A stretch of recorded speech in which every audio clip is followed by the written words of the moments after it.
बिस्मिल्लाहिर्रहमानिर्रहीम। मैं जी मोहम्मद सरफराज एक बार फिर भाइयों की खिदमत हाज़र। इस वेले जी मेरे नाल ने सैयद रावेद शराजी शाह साहब। ये एग्रेरियन ने जी MPhil किया इन्होंने नज़री यूनिवर्सिटी तो फैसलाबादों, और ये तो अलावा इन्हों का मुख्तलिफ मल्टीनेशनल कंपनियों के 5 साल तो ज़ायद तजर्बा है। इस वेले ICI के जोड़ा सीड डिपार्टमेंट है वो डिस्ट्रिक्ट शेखुपुरा नूं हैड कर रहे हैं। तो फील्ड करते हुए अज साढ़े कोल तशरीफ लियाए जी, इन्हों बहुत शुक्रगुजार हैं। शाह साहब सलाम अलैकुम। वालेकुम अस्सलाम।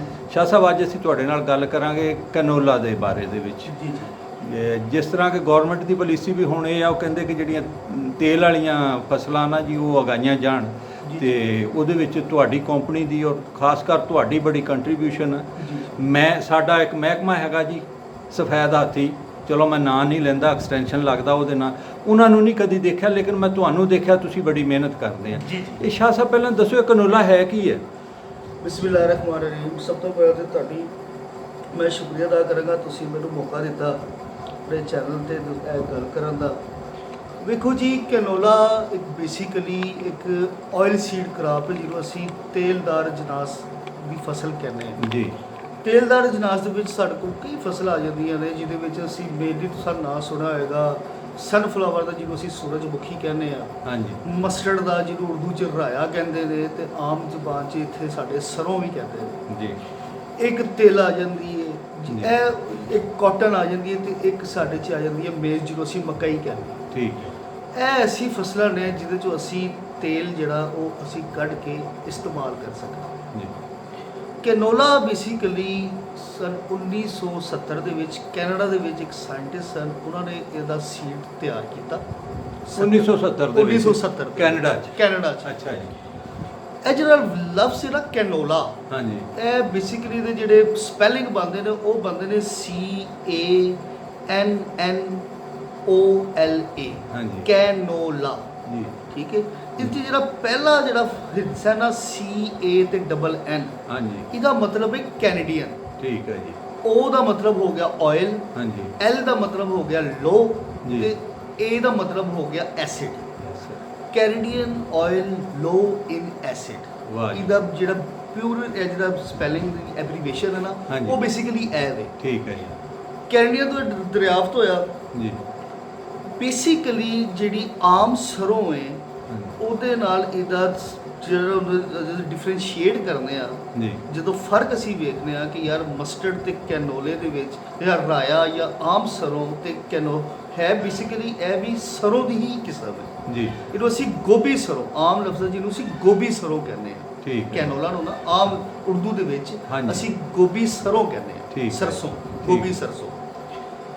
ਦੂਜੀ ਸਰਸੋਂ ਤੇ ਗੋਭੀ ਸਰਸੋਂ ਦਾ ਸਿਰਫ ਫਰਕ ਇਹ ਵੇ ਕਿ ਇਹਨਾਂ ਦੇ ਵਿੱਚ ਜਿਹੜੀ ਆਇਲ ਹੁੰਦਾ ਨਾ, ਉਹਦੇ ਵਿੱਚ ਇੱਕ ਐਸਿਡ ਹੁੰਦਾ ਹੈ ਜਿਹਨੂੰ ਅਸੀਂ ਗਲੂਕੋਸਿਨੋਲੇਟ ਕਹਿੰਦੇ ਆ। ठीक है। ਠੀਕ ਜੀ। ਹੈ। ਇਹ ਗਲੂਕੋਸਿਨੋਲੇਟ ਆ ਬਾਕੀ ਜਿੰਨੀਆਂ ਵੀ ਫਸਲਾਂ ਨੇ, ਜਿਸ 'ਚ ਸਨਫਲਾਵਰ ਹੋ ਗਿਆ ਜਾਂ ਰਾਇਆ ਹੋ ਗਿਆ ਜਾਂ ਮਸਟਰਡ ਹੋ ਗਿਆ, ਮਤਲਬ ਸਰੋਂ ਹੋ ਗਈ, हाँ जी। ਇਸ ਤੋਂ ਦੇ ਵਿੱਚ ਜਿਹੜਾ ਕੈਨੋਲਾ ਹੈ, ਇਹਦੇ ਵਿੱਚ ਉਸ ਗਲੂਕੋਸਿਨੋਲੇਟ ਦੀ ਜਿਹੜੀ ਤਾਦਾਦ ਹੈ ਉਹ ਨਾ ਹੋਣ ਦੇ ਬਰਾਬਰ ਹੁੰਦੀ ਹੈ, 0.2% ਹੁੰਦੀ ਹੈ। ठीक है। ਠੀਕ ਹੈ। ਤੁਸੀਂ ਜਿਹੜਾ ਪਿਓਰ ਕੈਨੋਲੇ ਦਾ ਸੀਡ ਹੈ ਨਾ, ਉਹ ਅਗਰ ਤੁਸੀਂ ਕਿਸੇ ਵੀ ਲੈਬੋਰਟਰੀ 'ਚ ਜਾ ਕੇ ਉਹਦੇ ਆਇਲ ਦਾ ਤੁਸੀਂ ਅਗਰ ਟੈਸਟ ਕਰਵਾਓਗੇ ਨਾ, ਤੇ ਉਹਦੇ ਵਿੱਚ ਲਿਖਿਆ ਹੋਏਗਾ ਰਿਪੋਰਟ ਦੇ ਵਿੱਚ ਕਿ ਇਹਦੇ ਵਿੱਚ ਗਲੂਕੋਸਿਨੋਲੇਟ ਜਿਹੜਾ ਨਾ ਉਹ 0.2 ਤੋਂ ਵੀ ਘੱਟ ਪਰਸੈਂਟ ਹੈ, ਮਤਲਬ ਨਾ ਹੋਣ ਦੇ ਬਰਾਬਰ। ठीक हो गया। ਗਲੂਕੋਸਿਨੋਲੇਟ ਜਿਹੜੇ ਆਮ ਜਿਹੜੇ ਸਾਡੇ ਤੇਲ ਹੁੰਦੇ ਨੇ, ਇਹ ਫੈਕਟਰੀਆਂ ਕੀ ਕਰਦੀਆਂ ਨੇ, ਬੇਸਿਕਲੀ ਇਸ ਗਲੂਕੋਸਿਨੋਲੇਟ ਜਿਹੜਾ ਐਸਿਡ ਹੈ ਨਾ, ਇਹਨੂੰ ਘਟਾ ਕੇ ਤੇ ਇਹਨੂੰ ਪਿਊਰੀਫਾਈ ਕਰਕੇ ਇਹ ਮਾਰਕੀਟ 'ਚ ਦਿੰਦੇ ਨੇ, ਜਿਹਦੇ 'ਚ ਬੜੇ ਬੜੇ ਗਰੁੱਪਸ ਸ਼ਾਮਲ ਨੇ। ਜੀ। ਸੂਫੀ ਆਇਲ ਹੋ ਗਿਆ, ਡਾਲਡਾ ਆਇਲ ਹੋ ਗਿਆ, ਰਿਫਾਨ ਆਇਲ ਹੋ ਗਿਆ। ਜੀ। ਇਸ ਬੇਸਿਕਲੀ ਇਹ ਆਪਣੀ ਫੈਕਟਰੀਆਂ ਦੇ ਵਿੱਚ ਇਸ ਐਸਿਡ ਨੂੰ ਕੱਟ ਕਰਕੇ ਫਿਰ ਅਸੀਂ ਮਾਰਕੀਟ ਨੂੰ ਦਿੰਦੇ ਹਾਂ। ठीक है। ਗੌਰਮੈਂਟ ਜਦੋਂ ਆਇਲ ਸੀਡ ਜਿਸਾ ਸੋਇਆਬੀਨ ਹੋ ਗਿਆ ਜਾਂ ਮਸਟਰਡ ਹੋ ਗਿਆ ਜਾਂ ਕੈਨੋਲਾ ਹੋ ਗਿਆ, ਇਹਨੂੰ ਜੀ। ਇੰਪੋਰਟ ਕਰਨ 'ਚ ਸਾਡੇ ਪਾਕਿਸਤਾਨ ਦੀ ਬਹੁਤ ਜ਼ਿਆਦਾ ਪੈਸਾ ਖਰਚ ਹੋ ਗਿਆ। जी। ਗੌਰਮੈਂਟ ਐਜ ਕੀ ਇਹਨਾਂ ਨੇ ਪਿਛਲੇ ਸਾਲ ਇੱਕ ਵਾਰੀ ਕੋਸ਼ਿਸ਼ ਕੀਤੀ ਸੀ ਐਗਰੀ ਡਿਪਾਰਟਮੈਂਟ ਦੇ ਨਾਲ ਮਿਲ ਕੇ ਜੀ। ਕਿ ਅਸੀਂ ਇਸ ਕ੍ਰੌਪ ਨੂੰ ਜਿਹੜੀ ਕੈਨੋਲਾ ਹੈ ਇਹਨੂੰ ਅਸੀਂ ਜ਼ਿਮੀਂਦਾਰਾਂ ਨੂੰ ਲਵਾਈਏ ਤਾਂ ਕਿ ਲੋਕਾਂ ਨੂੰ ਇਹਦਾ ਅਵੇਅਰਨੈਸ ਹੋਏ, ਜੀ। ਇਹਦੇ ਬਾਰੇ 'ਚ ਪਤਾ ਲੱਗੇ ਤੇ ਇਹਦਾ ਆਇਲ ਉਹ ਇਸਤੇਮਾਲ ਕਰਨ ਜਿਹੜਾ ਮਾਰਕੀਟ ਤੋਂ ਮਹਿੰਗਾ ਲੈ ਕੇ, ਅੱਛਾ ਆਇਲ ਜੀ। ਮਹਿੰਗਾ ਲੈ ਕੇ ਜੋ ਇਸਤੇਮਾਲ ਕਰਦੇ ਨੇ ਆਪਣੇ ਘਰਾਂ ਦੇ ਵਿੱਚ ਇਸਤੇਮਾਲ ਕਰਨ। ਜੀ ਇਸ ਸਾਲ ਮੁxtਲਿਫ ਮਲਟੀਨੈਸ਼ਨਲ ਅਦਾਰਿਆਂ ਦੇ ਨਾਲ ਮਿਲ ਕੇ ਗੌਰਮੈਂਟ ਨੇ ਇੱਕ ਵਾਰੀ ਫੇਰ ਜੀ ਸੂਰਜਮੁਖੀ ਤੇ ਕੈਨੋਲਾ ਜੀ ਇਹਨਾਂ ਦੇ ਉੱਤੇ ਉਹਨਾਂ ਨੇ ਇੱਕ ਵਾਰੀ ਫੇਰ ਐਕਸ਼ਨ ਲਿਆ ਹੈ ਤੇ ਇਹਦੇ 'ਚ ਵੀ ਨੂੰ ਸਬਸਿਡਾਈਜ਼ ਕਰਨ ਲੱਗੇ ਨੇ ਸੀਡ ਨੂੰ ਸੀਡ ਸਬਸਿਡਾਈਜ਼ ਕਰਨ ਲੱਗੇ ਨੇ ਕਿ 5000 ਰੁਪਇਆ ਫੀ ਏਕੜ ਉਹ ਕਿਸਾਨ ਭਰਾਵਾਂ ਨੂੰ ਸਬਸਿਡੀ ਦੇਣ ਲੱਗੇ। ਤੇ ਸ਼ਾਹ ਸਾਹਿਬ ਇਹ ਸੱਚੀ ਮੁੱਚੀ ਮਿਲ ਜਾਏਗੀ? ਜੀ ਇਹ ਮਿਲੇਗੀ, ਲੇਕਿਨ ਇਹਦੇ ਵਾਸਤੇ ਜ਼ਰੂਰੀ ਇਹ ਹੋਏਗਾ ਜੀ। ਕਿ ਤੁਸੀਂ ਮਹਿਕਮਾ ਜਿਹੜਾ ਜ਼ਰਾਅਤ ਹੈ ਹਾਂਜੀ ਉਹਦੇ ਵਿੱਚ ਰਜਿਸਟਰਡ ਹੋਵੋ। ਹਾਂਜੀ। ਤੁਹਾਡੇ ਜਿਹੜੇ ਇਲਾਕੇ ਦੇ ਜਿਹੜੇ ਜ਼ਰਾਅਤ ਅਫਸਰ ਨੇ ਉਹ ਤੁਹਾਨੂੰ ਰਜਿਸਟਰਡ ਕਰਨ। ਹਾਂਜੀ। ਉਹ ਰਜਿਸਟਰਡ ਜੋ ਤੁਸੀਂ ਹੋ ਜਾਓਗੇ, ਹਾਂਜੀ ਠੀਕ ਹੈ, ਫਿਰ ਤੁਸੀਂ ਨਾ ਜਿਹੜਾ ਜਦੋਂ ਲੈ ਕੇ ਆਓਗੇ ਇਹ ਬੇਸਿਕਲੀ 2 ਕਿਲੋ ਦਾ ਪੈਕੇਟ ਹੁੰਦਾ ਹੈ ਅੱਛਾ। ਕੈਨੋਲੇ ਦੇ ਸੀਡ। ਅੱਛਾ ਜੀ ਉਸ ਪੈਕੇਟ ਦੇ ਉੱਤੇ ਇੱਕ ਕੂਪਨ ਗਵਰਨਮੈਂਟ ਦਾ ਲੱਗਿਆ ਹੋਏਗਾ, ਉਹਦੇ ਅੱਛਾ ਜੋ ਜੀ। ਮੋਨੋਗ੍ਰਾਮ ਵੀ ਗਵਰਨਮੈਂਟ ਆਫ ਪੰਜਾਬ ਦਾ ਹੋਏਗਾ। ਅੱਛਾ ਜੀ ਉਸ ਕੂਪਨ ਨੂੰ ਤੁਸੀਂ ਸਕ੍ਰੈਚ ਕਰੋਗੇ, ਜਿਸ ਤਰ੍ਹਾਂ ਆਮ ਮੋਬਾਈਲਾਂ ਦੇ ਕਾਰਡ ਨਹੀਂ ਸਕ੍ਰੈਚ ਕਰੀਦੇ, ਹਾਂਜੀ। ਉਸ ਤਰ੍ਹਾਂ ਸਕ੍ਰੈਚ ਕਰਕੇ ਵਿੱਚ ਇੱਕ ਨੰਬਰ ਹੋਏਗਾ, ਉਹ ਨੰਬਰ ਤੁਸੀਂ ਮੈਸੇਜ ਕਰੋਗੇ ਤੇ 2000 ਰੁਪਈਆ ਜਾਂ 1000 ਰੁਪਈਆ, ਆਈ ਥਿੰਕ 1000 ਰੁਪਇਆ ਹਾਂਜੀ ਇੱਕ ਵਾਰੀ ਤੁਹਾਨੂੰ ਕਿਸੇ ਵੀ ਮੂਵੀ ਕੈਸ਼ ਤੇ ਜਾ ਕੇ ਤੁਸੀਂ ਉਸੇ ਟਾਈਮ ਰਿਸੀਵ ਕਰ ਲਓਗੇ। ਜੀ। ਬਾਅਦ 'ਚ ਜਦੋਂ ਤੁਹਾਡੀ ਫਸਲ ਤਕਰੀਬਨ ਪਕਾਵਣ ਦੇ ਕਰੀਬ ਹੋਏਗੀ ਜਾਂ ਮੈਚੁਰਿਟੀ ਦੇ ਕਰੀਬ ਹੋਏਗੀ, 4000 ਰੁਪਈਆ ਗਵਰਨਮੈਂਟ ਤੁਹਾਨੂੰ ਉਸ ਟਾਈਮ ਪੇ ਕਰੇਗੀ। ਮਹਿਕਮਾ ਜ਼ਰਾਅਤ ਦੀ ਤਸਦੀਕ ਤੋਂ ਬਾਅਦ। ਮਹਿਕਮਾ ਜ਼ਰਾਅਤ ਦੀ ਤਸਦੀਕ ਤੋਂ ਬਾਅਦ ਜ਼ਰੂਰੀ ਹੈ। ਅਗਰ ਤੁਸੀਂ ਬਗੈਰ ਰਜਿਸਟ੍ਰੇਸ਼ਨ ਤੋਂ ਕੈਨੋਲਾ ਕਾਸ਼ਤ ਕਰਦੇ ਹੋ ਤੇ ਤੁਸੀਂ ਉਹਨੂੰ ਫੋਲੋ ਅਪ ਜਾਂ ਪਰਸੂ ਨਹੀਂ ਕਰਦੇ ਆਪਣੇ ਡਿਪਾਰਟਮੈਂਟ 'ਚ, ਤੇ ਫਿਰ ਤੁਹਾਨੂੰ ਇਹਦੀ ਸਬਸਿਡੀ ਨਹੀਂ ਮਿਲ ਸਕਦੀ। ਇੱਕ ਪ੍ਰੋਸੀਜਰ ਹੈਗਾ ਨਾ। ਹਾਂਜੀ ਪ੍ਰੋਸੀਜਰ ਆ, ਉਹਦੇ ਵਾਸਤੇ ਮਹਿਕਮਾ ਜ਼ਰਾਅਤ ਨਾਲ ਰਾਬਤਾ ਕਰਨਾ ਪਏਗਾ, ਬਾਰ-ਬਾਰ ਕਰਨਾ ਪਏਗਾ, ਕਿਉਂਕਿ ਉਹਨਾਂ ਦੀਆਂ ਤਨਖਾਹਾਂ ਪੱਕੀਆਂ, ਉਹ ਤੇ ਇਸ ਚੀਜ਼ ਦੀ ਟੈਨਸ਼ਨ ਨਹੀਂ ਨਾ ਲੈਂਦੇ। ਨਹੀਂ ਐਜ ਕੀ ਵੈਸੇ ਗਵਰਨਮੈਂਟ ਸਖਤੀ ਨਾਲ ਕਰੇਗੀ ਇਨਸ਼ਾਅੱਲਾ ਤਾਲਾ। ਮੁxtਲਿਫ ਇਲਾਕਿਆਂ ਦੇ ਵਿੱਚ ਗਵਰਨਮੈਂਟ ਦੇ ਜਿਹੜੇ ਜ਼ਰਾਅਤ ਅਫਸਰਾਨ ਨੇ ਜਾਂ ਫੀਲਡ ਹਾਂਜੀ। ਅਸਿਸਟੈਂਟ ਨੇ, ਹਾਂਜੀ ਉਹਨਾਂ ਨੂੰ ਵੀ ਗਵਰਨਮੈਂਟ ਨੇ ਕਿਹਾ ਹੈ ਕਿ ਤੁਸੀਂ ਮੁxtਲਿਫ ਇਲਾਕਿਆਂ ਦੇ ਜਾ ਕੇ ਉੱਥੇ ਤੁਸੀਂ ਅਵੇਅਰਨੈਸ ਦੇਵੋ, ਇਹਦੀ ਟ੍ਰੇਨਿੰਗ ਦੇਵੋ ਫਾਰਮਰਸ ਨੂੰ, ਇਹਦੇ ਬਾਰੇ 'ਚ ਦੱਸੋ, ਇਹਦੇ ਫਾਇਦੇ ਦੱਸੋ। ਤੇ ਇਨਸ਼ਾਅੱਲਾ ਤਾਲਾ ਮੈਨੂੰ ਉਮੀਦ ਹੈ ਜੀ, ਕਿ ਐਜ ਠੀਕ ਕੀ ਹੈ। ਗਵਰਨਮੈਂਟ ਵੀ ਅੱਛੀ ਤਰੀਕੇ ਨਾਲ। ਅੱਛਾ ਸ਼ਾਹ ਸਾਹਿਬ, ਤੁਹਾਡੀ ਜਿਹੜੀ ਕੰਪਨੀ ICI ਹੈ ਰਜਿਸਟਰਡ ਹੈ ਇਸ ਕੰਮ ਵਾਸਤੇ? ਜੀ ਇਹ ਰਜਿਸਟਰਡ ਸੁਣ ਲਓ ਜੀ, ਮੈਂ ਬੰਦ ਕਰ ਦਿੱਤਾ। ਨਹੀਂ ਕੋਈ ਗੱਲ ਨਹੀਂ। ਅੱਛਾ ਜੀ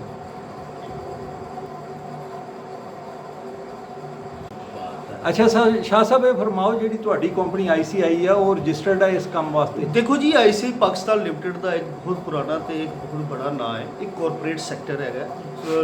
ਸੰਨ 1942 ਤੋਂ ਪਾਕਿਸਤਾਨ ਵਿੱਚ ਮੁxtਲਿਫ ਸ਼ੋਬਿਆਂ ਦੇ ਵਿੱਚ ਕੰਮ ਕਰ ਰਿਹਾ। ICI ਦਾ ਤੁਸੀਂ ਡਿਊਲਿਕਸ ਪੇਂਟ ਦਾ ਨਾਮ ਸੁਣਿਆ ਹੋਏਗਾ। ਪੋਲੀਸਟਰ ਦੇ ਵਿੱਚ ਇਹਨਾਂ ਦਾ ਪਲਾਂਟ ਸ਼ੇਖੂਪੁਰਾ ਰੋਡ ਤੇ ਬਣਿਆ ਦਾ ਹੈ। ਸੋਡਾ ਐਸ਼ ਦੇ ਵਿੱਚ ਕੰਮ ਕਰ ਰਹੇ ਨੇ। ਐਨੀਮਲ ਹੈਲਥ ਡਿਪਾਰਟਮੈਂਟ ਹੈ ਜਿਹਦੇ ਵਿੱਚ ਵੰਡਾ ਜਾਂ ਜਾਨਵਰਾਂ ਦੀਆਂ ਅਦਵਿਆਤ ਉਹ ਬਣਾ ਰਹੇ ਨੇ। ਫਾਰਮਾਸਿਊਟੀਕਲ ਦੇ ਵਿੱਚ ਇਨਸਾਨਾਂ ਦੀਆਂ ਅਦਵਿਆਤ ਨੇ ਉਹ ਬਣਾ ਰਹੇ ਨੇ। ਐਗਰੀਕਲਚਰ ਵਿੱਚ ਅਗਰ ਵੇਖਿਆ ਜਾਏ ਤੇ ਪੈਸਟੀਸਾਈਡ, ਜ਼ਰਈ ਅਦਵਿਆਤ ਤੇ ਬੀਜ ਦੇ ਮੁxtਲਿਫ ਇਹਨਾਂ ਦੇ ਡਿਪਾਰਟਮੈਂਟਸ ਨੇ।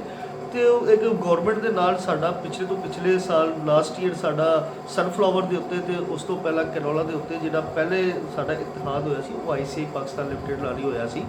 ਤੇ ਕੈਨੋਲਾ ਦੇ ਹਵਾਲੇ ਨਾਲ ICI ਪਾਕਿਸਤਾਨ ਲਿਮਟਿਡ ਕੋਲ ਇੱਕ ਬਹੁਤ ਅੱਛਾ ਸੀਡ ਹੈ ਜਿਹਨੂੰ ਅਸੀਂ ਵੈਰਾਈਟੀ, ਬੜੀ ਪੁਰਾਣੀ ਵੈਰਾਈਟੀ ਹੈ, ਜਿਹੜੇ ਲੋਕ ਕੈਨੋਲਾ ਬੀਜਦੇ ਰਹੇ ਨੇ ਸ਼ੁਰੂ ਤੋਂ, ਉਹਨਾਂ ਨੂੰ ਪਤਾ ਹੈ ਉਸ ਵੈਰਾਈਟੀ ਦਾ। ਹਾਇਓਲਾ 401, ਹਾਇਓਲਾ 401 ਠੀਕ ਹੈ।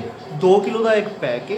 ਥੋੜਾ ਜਿਹਾ ਤੁਹਾਨੂੰ ਮੈਂ ਇਹਦੀ ਪ੍ਰੋਡਕਸ਼ਨ ਟੈਕਨੋਲੋਜੀ ਦੇ ਬਾਰੇ 'ਚ ਦੱਸ ਦਿਆਂ ਹਾਂਜੀ ਕਿ ਇਹਦੇ ਵਿੱਚ ਵੀ ਅਸੀਂ ਕਿੰਨਾ ਪਾਉਂਦੇ ਹਾਂ। ਵੇਖੋ ਜੀ, ਇਹ 2 ਤਰੀਕਿਆਂ ਨਾਲ ਅਸੀਂ ਲਾ ਸਕਦੇ ਹਾਂ। ਇੱਕ ਅਸੀਂ ਇਹਨੂੰ ਜਿਸ ਤਰ੍ਹਾਂ ਮਕਈ ਦੀਆਂ ਖੇਲਾਂ ਬਣਾ ਕੇ ਲਾਉਂਦੇ ਹਾਂ, ਖੇਲਾਂ ਦੇ ਉੱਤੇ ਵੀ ਅਸੀਂ ਇਹਨੂੰ ਲਾ ਸਕਦੇ ਹਾਂ ਤੇ ਛੱਟੇ ਨਾਲ ਵੀ ਅਸੀਂ ਇਹਨੂੰ ਲਾ ਸਕਦੇ ਹਾਂ। ਜਿਹੜਾ ਬਿਹਤਰੀਨ ਤਰੀਕਾ ਹੈ ਉਹ ਖੇਲਾਂ ਦੇ ਨਾਲ ਹੈ। ਜਿਸ ਤਰ੍ਹਾਂ ਖੇਲ ਦੀ ਅਸੀਂ 2.5 ਫੁੱਟ ਦੀ ਖੇਲ ਤੋਂ ਖੇਲ ਦਾ ਫਾਸਲਾ ਰੱਖੀਏ ਤੇ ਪੌਦੇ ਤੋਂ ਪੌਦੇ ਦਾ ਫਾਸਲਾ ਅਸੀਂ 4 ਤੋਂ 5 ਇੰਚ ਦਾ ਸਾਨੂੰ ਇਹਦੇ ਵਿੱਚ ਰੱਖਣਾ ਪੈਣਾ ਜੀ ਤੇ ਇਹਦੀ ਅੱਛੀ ਪ੍ਰੋਡਕਸ਼ਨ ਲੈਣ ਲਈ। ਜੀ। ਤੇ ਅਗਰ ਅਸੀਂ ਛੱਟੇ ਦੇ ਨਾਲ ਅਗਰ ਕਰੀਏ ਤਾਂ ਉਹਦੇ ਵਿੱਚ ਸਾਡਾ ਜਿਹੜਾ ਕਿਲੋ 1.5 ਕਿਲੋ ਜਿਹੜਾ ਬੀਏ ਨਾ ਉਹ ਸਾਡਾ ਜ਼ਿਆਦਾ ਪੈਂਦਾ। ਜਿਹੜਾ ਰਿਕਮੈਂਡਡ ਸੀਡ ਰੇਟ ਹੈ ਉਹ 2 ਕਿਲੋ ਫੀ ਏਕੜ ਹੈ, ਲੇਕਿਨ ਅਗਰ ਅਸੀਂ ਛੱਟੇ ਦੇ ਨਾਲ ਲਵਾਂਗੇ ਤੇ 3-3.5 ਕਿਲੋ ਫੀ ਏਕੜ, ਕਿਉਂਕਿ ਛੱਟੇ ਦੇ ਨਾਲ ਪਲਾਂਟ ਟੂ ਪਲਾਂਟ ਡਿਸਟੈਂਸ ਤੇ ਰੋ ਟੂ ਡਿਸਟੈਂਸ ਤੇ ਹੁੰਦਾ ਨਹੀਂ ਕਿ ਪੌਦੇ ਦਾ ਦਰਮਿਆਨੀ ਫੈਸਲਾ ਤੇ ਹੁੰਦਾ ਨਹੀਂ। ਇਸ ਵਾਸਤੇ ਉਹਨੂੰ ਅਸੀਂ ਥੋੜ੍ਹਾ ਜਿਹਾ ਵੀ ਅਸੀਂ ਜ਼ਿਆਦਾ ਇਸਤੇਮਾਲ ਕਰਵਾਉਂਦੇ ਹਾਂ ਤਾਂ ਕਿ ਜਰਮੀਨੇਸ਼ਨ ਜਾਂ ਪ੍ਰੋਡਕਸ਼ਨ 'ਚ ਕੋਈ ਫਰਕ ਨਾ ਆਏ। ਠੀਕ ਹੈ ਜੀ। ਦੂਸਰਾ ਅਗਰ ਅਸੀਂ ਦੀ ਖਾਦਾਂ ਦੇ ਇਸਤੇਮਾਲ ਦੇ ਵਿੱਚ ਵੇਖੀਏ ਤੇ ਜਿਸ ਤਰ੍ਹਾਂ ਬਾਕੀ ਸਾਡੀ ਸਬਜ਼ੀਆਂ ਦੀ ਫਸਲ ਹੋ ਗਈ ਜਾਂ ਸਾਡੀ ਮਕਈ ਦੀ ਫਸਲ ਹੋ ਗਈ, ਹਾਂਜੀ। ਉਹਦੇ ਵਿੱਚ ਸਾਨੂੰ ਮੋਸਟਲੀ ਪੋਟਾਸ਼ ਦਾ ਇਸਤੇਮਾਲ ਬਹੁਤ ਜ਼ਰੂਰੀ ਕਰਨਾ ਚਾਹੀਦਾ, ਕਿਉਂਕਿ ਪੋਟਾਸ਼ ਇੱਕ ਐਸੀ ਚੀਜ਼ ਹੈ ਜਿਹੜੀ ਤੁਹਾਡੀ ਫਰੂਟ ਦੀ ਡਿਵੈਲਪਮੈਂਟ ਦੇ ਵਿੱਚ ਕੰਮ ਆਉਂਦੀ ਹੈ। ਅਗਰ ਮਿਸਾਲ ਮਕਈ ਦੀ ਲਈ ਜਾਏ ਤਾਂ ਮਕਈ ਦੇ ਤੁੱਕੇ ਦਾ ਸਾਈਜ਼, ਉਹਦੇ 'ਚ ਲਾਈਨਾਂ, ਉਹਦੇ 'ਚ ਦਾਣੇ ਦੀ ਭਰਾਈ, ਕਿੰਨੀਆਂ ਲਾਈਨਾਂ ਹੋਣਗੀਆਂ, ਦਾਣੇ ਐਂਡ ਤੱਕ ਭਰਨਗੇ ਜਾਂ ਵਿੱਚ ਛਲੀਆਂ ਕੁਝ ਰਹਿ ਜਾਂਦੀਆਂ ਨੇ, ਜਿਹੜੀ ਕੁਝ ਰਹਿ ਜਾਂਦੀਆਂ ਉਹ ਪੋਟਾਸ਼ ਦੀ ਕਮੀ ਦੀ ਵਜ੍ਹਾ ਤੋਂ ਰਹਿੰਦੀਆਂ। ਠੀਕ ਹੈ। ਤੇ ਇਸੇ ਤਰ੍ਹਾਂ ਹੀ ਸਲਫਰ ਜਾਂ ਸਨਫਲਾਵਰ ਜਾਂ ਕੈਨੋਲਾ, ਇਹ ਜਿਹੜੀਆਂ ਵੀ ਤੇਲਦਾਰ ਅਜਨਾਸ ਨੇ, ਇਹਦੇ ਵਿੱਚ ਸਾਨੂੰ ਸਲਫਰ ਦਾ ਇਸਤੇਮਾਲ ਬਹੁਤ ਜ਼ਿਆਦਾ ਕਰਨਾ ਚਾਹੀਦਾ ਜੀ। ਕਿਉਂਕਿ ਬਾਕੀ ਫਸਲਾਂ ਦੇ ਜਿਸ ਤਰ੍ਹਾਂ ਉਹਨਾਂ ਦੀ ਪੋਟਾਸ਼ ਜਾਂ ਫਾਸਫੋਰਸ ਜਾਂ ਨਾਈਟ੍ਰੋਜਨ ਉਹਨਾਂ ਦੀ ਫੇਵਰਟ ਖੁਰਾਕ ਹੁੰਦੀ ਹੈ, ਹਾਂਜੀ। ਇਹਦੇ ਵਿੱਚ ਸਲਫਰ ਇਹਨਾਂ ਦੀ ਫੇਵਰਟ ਖੁਰਾਕ ਕਹਿ ਲਓ ਕਿ ਇਹਨਾਂ ਦੀ ਫੇਵਰਟ ਖੁਰਾਕ ਹੁੰਦੀ ਹੈ, ਠੀਕ। ਜਿਹੜੀ ਦੀ ਪ੍ਰੋਡਕਸ਼ਨ ਨੂੰ ਵਧਾਉਂਦੀ ਹੈ। ਜੀ। ਦੂਸਰਾ ਯੂਰੀਆ ਦਾ ਇਸਤੇਮਾਲ ਇਹਦੇ 'ਚ ਤੁਸੀਂ ਕੋਸ਼ਿਸ਼ ਕਰਨੀ ਹੈ ਘੱਟ ਤੋਂ ਘੱਟ ਕਰੋ। ਇਹਦੇ 'ਚ ਵੀ 3 ਪਾਣੀ ਲੱਗਦੇ ਨੇ, ਜਿਸ ਤਰ੍ਹਾਂ ਕਣਕ ਦੇ ਵਿੱਚ ਅਸੀਂ 3 ਪਾਣੀ ਲਾਉਂਦੇ ਹਾਂ, ਇਹਦੇ 'ਚ ਵੀ 3 ਪਾਣੀ ਲੱਗਦੇ ਨੇ। ਕਿਸੇ ਕਿਸਮ ਦੀ ਵੀਡੀਸਾਈਡ ਜਿਹੜੀ ਆਪਣਾ ਗੰਦਮਾਰ ਜ਼ਹਿਰ ਨੇ, ਉਹਦੇ 'ਚ ਉਹ ਵੀ ਇਹਦੇ 'ਚ ਇਸਤੇਮਾਲ ਕਰਨ ਦੀ ਜ਼ਰੂਰਤ ਨਹੀਂ ਪੈਂਦੀ, ਕਿਉਂਕਿ ਇਹਦੀ ਜਿਹੜੀ ਗਰੋਥ ਹੈ ਉਹ ਇੰਨੀ ਫਾਸਟ ਹੁੰਦੀ ਹੈ ਕਿ ਤੁਹਾਡਾ ਜਿਹੜਾ ਗੰਦ ਹੈ ਨਾ ਉਹ ਥੱਲੇ ਨੂੰ ਰਹਿ ਜਾਂਦਾ ਹੈ। ਠੀਕ ਹੈ। ਸਿਰਫ ਇਹਦੇ 'ਚ 2-3 ਚੀਜ਼ਾਂ ਦਾ ਸਾਨੂੰ ਖਿਆਲ ਕਰਨਾ ਚਾਹੀਦਾ ਹੈ ਕਿ ਜਦੋਂ ਪੌਦਾ ਜਰਮੀਨੇਸ਼ਨ ਤੋਂ ਬਾਅਦ 2 ਤੋਂ 3 ਪੱਤਿਆਂ ਦੀ ਹਾਲਤ ਦੇ ਵਿੱਚ ਹੋਏ ਤੇ ਉਹਦੇ 'ਚ ਇੱਕ ਸੁੱਟੀ ਹਮਲਾ ਕਰਦੀ, ਜਿਹਨੂੰ ਅਸੀਂ ਕੱਟ ਵਰਮ ਕਹਿੰਦੇ ਹਾਂ। ਜੀ।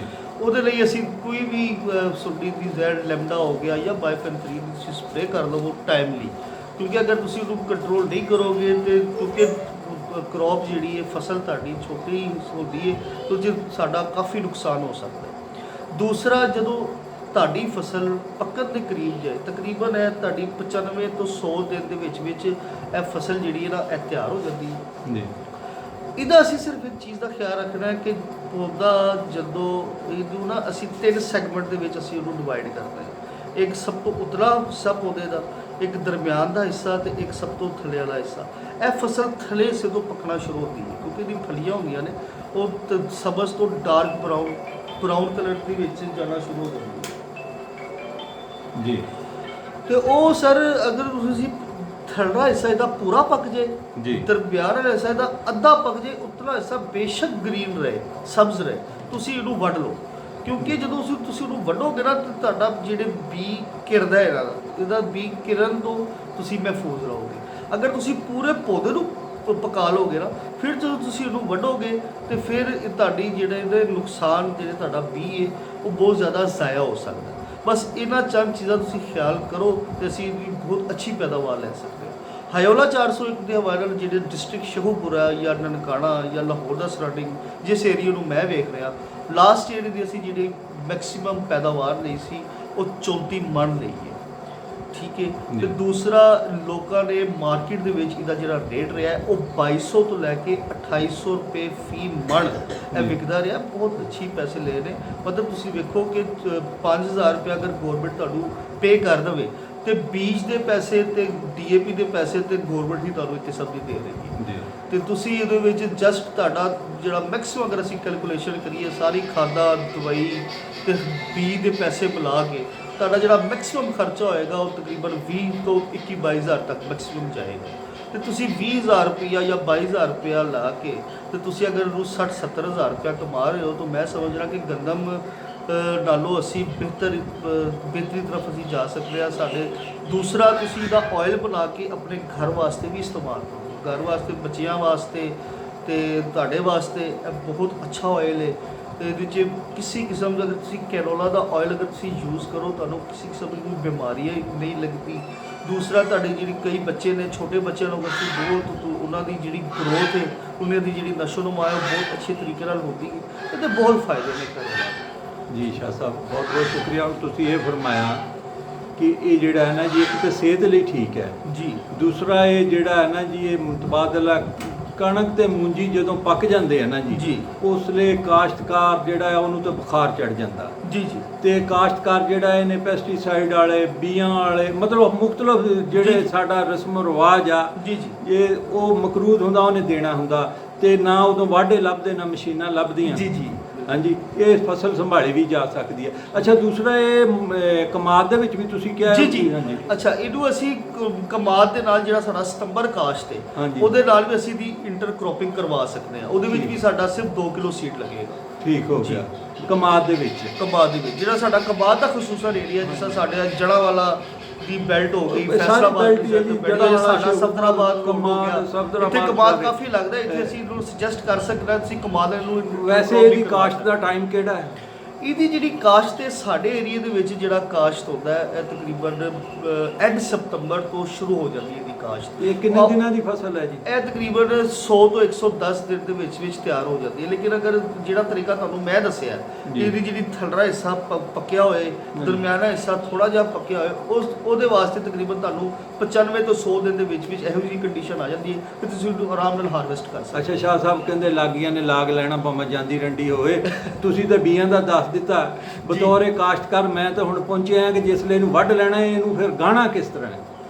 ਜੀ ਇਹਨੂੰ ਤੁਸੀਂ ਆਮ ਤਰੀਕੇ ਨਾਲ ਹੀ ਤੁਸੀਂ ਗਾ ਸਕਦੇ ਹੋ। ਥ੍ਰੈਸ਼ਰ ਨਾਲ ਗਾਹ ਹੋ ਜਾਂਦੀ ਹੈ? ਥ੍ਰੈਸ਼ਰ ਨਾਲ ਵੀ ਤੁਸੀਂ ਇਹਨੂੰ ਗਾ ਸਕਦੇ ਹੋ। ਤੇ ਵੈਸੇ ਟਰੈਕਟਰ ਦੇ ਉੱਤੇ ਟਾਇਰ ਫੇਰੋ ਤਾਂ ਫਿਰ ਵੀ ਛੱਟ ਇਹਨੂੰ ਅਲੱਗ-ਅਲੱਗ ਕੀਤਾ ਜਾ ਸਕਦਾ। ਉਹ ਲੈਦਾ ਤੁਸੀਂ ਐਟ ਦੀ ਐਂਡ ਵੇਖੋ ਅਸੀਂ ਉਤਲਾ ਪੋਰਸ਼ਨ ਜਿਹੜਾ ਕਹਿ ਰਹੇ ਹਾਂ ਕਿ ਇਹਨੂੰ ਤੁਸੀਂ ਬੇਸ਼ੱਕ ਸਮਝ ਰਹਿਣ ਦਿਓ, ਉਹਨੂੰ ਵੀ ਤੇ ਅਸੀਂ ਬਾਅਦ 'ਚ ਇਹਨੂੰ ਤੁਸੀਂ ਕੱਟ ਕੇ ਬਾਅਦ 'ਚ ਸਾਈਡ ਤੇ ਰੱਖ ਦਿਓ। ਤਕਰੀਬਨ ਕੋਈ 5 ਤੋਂ 10 ਦਿਨ ਉਹਨੂੰ ਰਿਕੁਆਇਰਡ ਹੁੰਦੇ ਨੇ ਕਿ ਪੂਰਾ ਪੌਦਾ ਜਿਹੜਾ ਨਾ ਉਤਲਾ ਜਿਹੜਾ ਹਿੱਸਾ ਹੁੰਦਾ ਹੈ ਉਹ ਕੱਟਣ ਤੋਂ ਬਾਅਦ ਵੀ ਕਿਉਂਕਿ ਥੋੜਾ ਜਿਹਾ ਹਿੱਸਾ ਹੁੰਦਾ ਉਹ ਵੀ ਪੱਕ ਜਾਂਦਾ ਹੈ।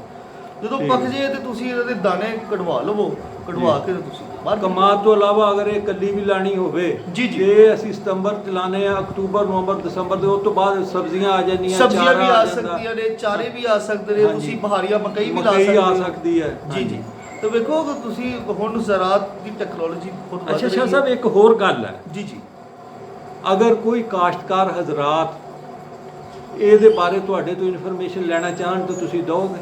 ਜੀ ਜੀ ਬਿਲਕੁਲ ਬਿਲਕੁਲ ਤੁਹਾਨੂੰ ਟੈਲੀਫੋਨ ਕਰਨ ਜਵਾਬ ਦੇ ਦਿਆ ਕਰੋਗੇ? ਜੀ ਜੀ ਤੁਸੀਂ ਟੈਲੀਫੋਨ ਅਗਰ ਮੈਨੂੰ ਕਰ ਸਕਦੇ ਹੋ ਤੁਸੀਂ ਮੈਨੂੰ ਕਰੋ। ਸਾਡੀ ਆਈਸੀਏ ਦੀ ਹੈਲਪਲਾਈਨ 'ਚ ਅਗਰ ਤੁਸੀਂ ਕਰਨਾ ਚਾਹੋ ਤੁਸੀਂ ਕਰ ਸਕਦੇ ਹੋ। ਹੈਲਪਲਾਈਨ ਦੇ ਵਿੱਚ ਤਾਂ ਤੁਸੀਂ ਮੰਮੀ ਡੈਡੀ ਬੰਦੇ ਰੱਖੇ ਹੁੰਦੇ ਸਾਰਿਆਂ ਨੇ ਤੁਸੀਂ ਉਹਨਾਂ ਨੇ ਕਰੋ ਤਾਂ ਪੜ੍ਹਿਆ ਲਿਖਿਆ, ਤੁਸੀਂ ਮੈਨੂੰ ਲੱਗੇ ਤੁਸੀਂ- ਫੀਲਡ ਦੇ ਬੰਦੇ ਆ ਤੇ ਬਿਲਕੁਲ ਜਟਕੇ ਬੰਦੇ ਜਟਕੇ ਤਰੀਕੇ ਨਾਲ ਜੀ, ਗੱਲਾਂ ਜੀ। ਦੱਸੀਆਂ ਤੇ ਤੁਸੀਂ ਪੜ੍ਹੇ ਲਿਖੇ ਵੀ ਜ਼ਰਾਇਤ ਆ। ਜੀ, ਜੀ। ਤੁਹਾਡਾ ਬਹੁਤ ਸ਼ੁਕਰੀਆ ਜੀ, ਤੁਹਾਨੂੰ ਹੀ ਕਰਨਗੇ ਜੀ ਜੀ, ਤੇ ਜੀ, ਮੈਂ ਉਮੀਦ ਕਰਦਾ ਤੁਸੀਂ ਇਹਨਾਂ ਜੀ ਬੰਦਿਆਂ ਨੂੰ ਗਾਈਡ ਕਰੋਗੇ। ਇਨਸ਼ਾਅੱਲਾ ਤਾਲਾ ਬਹੁਤ ਬਹੁਤ ਸਾਡੀ ਸ਼ੁਕਰੀਆ ਜੀ ਮੁਖਤਲਿਫ ਤੁਹਾਡਾ। ਇਨਸ਼ਾਅੱਲਾ ਤਾਲਾ ਟ੍ਰੇਨਿੰਗ ਦੇ ਵਿੱਚ ਗਵਰਨਮੈਂਟ ਦੇ ਨਾਲ ਵੀ ਮਿਲ ਕੇ ਅਸੀਂ ਟ੍ਰੇਨਿੰਗਾਂ ਕਰਾਂਗੇ। ਤੁਹਾਡੇ ਮੁਖਤਲਿਫ ਕਿਸਾਨ ਭਰਾਵਾਂ ਕੋਲ ਵੀ ਅਸੀਂ ਖੁਦ ਹਾਜ਼ਰ ਹੋਵਾਂਗੇ।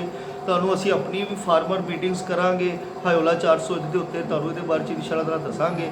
ਤੇ ਸਾਡਾ ਇੱਕ ਹੀ ਨਾਰਾ ਹੋਏਗਾ ਕਿ ਜਨਾਬ ਜਿਹੜਾ ਕੈਨੋਲਾ ਹੈ ਉਹ ਮੁਨਾਫੀ ਲਈ ਲਾਓ ਤੇ ਗੰਦਮ ਉਹ ਜ਼ਰੂਰਤ ਲਈ ਲਾਓ। ਗੰਦਮ ਜ਼ਰੂਰਤ ਲਈ, ਜ਼ਰੂਰਤ ਲਈ ਕੈਨੋਲਾ ਤੇ ਕੈਨੋਲਾ ਮੁਨਾਫੇ ਲਈ। ਲਈ। ਤੁਹਾਡਾ ਨਾਰਾ ਤੇ ਬਿਲਕੁਲ ਠੀਕ ਹੈ, ਲੇਕਿਨ ਜਾਂਦੇ ਜਾਂਦੇ ਮੁਫਤ ਮਸ਼ਵਰਾ ਮੈਂ ਵੀ ਦਊਂਗਾ, ਜਿਹੜਾ ਟਾਈਮ ਗਵਰਨਮੈਂਟ ਦੇ ਬੰਦਿਆਂ ਨੂੰ ਟ੍ਰੇਨ ਕਰਨੇ ਲਾਣਾ ਡਾਇਰੈਕਟ ਕਾਸ਼ਤਕਾਰ ਨੂੰ ਕਰੋ, ਕਿਉਂਕਿ ਉਹਨਾਂ ਨੇ ਪੜ੍ਹ ਲਿਖ ਕੇ ਫਿਰ ਵੀ ਪਫਲਟ ਛਪਾ ਕੇ ਜੀ ਜੀ ਜਾਂ ਸੇਮ ਨਾਲੇ ਚ ਸਿੱਟਣੇ ਜਾਂ ਨਹਿਰ ਚ ਸਿੱਟਣੇ, ਕਾਸ਼ਤਕਾਰਾਂ ਨੂੰ ਨਹੀਂ ਦੇਣੇ। ਤੁਸੀਂ ਡਾਇਰੈਕਟ ਹੀ ਅਪਰੋਚ ਕਰੋ ਜੀ। ਜੀ ਇਨਸ਼ਾਅੱਲਾ ਬਹੁਤ ਬਹੁਤ ਤਾਲਾ ਸ਼ੁਕਰੀਆ ਇਸ ਸ਼ਾਹ ਚੈਨਲ ਸਾਹਿਬ। ਦੇ ਵਜ੍ਹਾ ਤੋਂ ਵੀ ਸਾਨੂੰ ਇਨਸ਼ਾਅੱਲਾ ਤਾਲਾ ਇਹ ਮੈਸੇਜ ਮੈਂ ਉਮੀਦ ਕਰਦਾ ਕਿ ਕਾਫੀ ਸਾਡੇ ਕਿਸਾਨ ਭਰਾਵਾਂ ਤੱਕ ਪਹੁੰਚੇਗਾ। ਮੇਰੇ ਨਾਲ ਅਗਰ ਰਾਬਤਾ ਕਰਨਾ ਹੋਏ ਤੇ ਮੈਂ ਤੁਹਾਨੂੰ ਆਪਣਾ ਨੰਬਰ ਨੋਟ ਕਰਵਾ ਜੀ, ਦੇਣਾ ਜੀ। 0302 84 800 ਪੂਰਾ 43।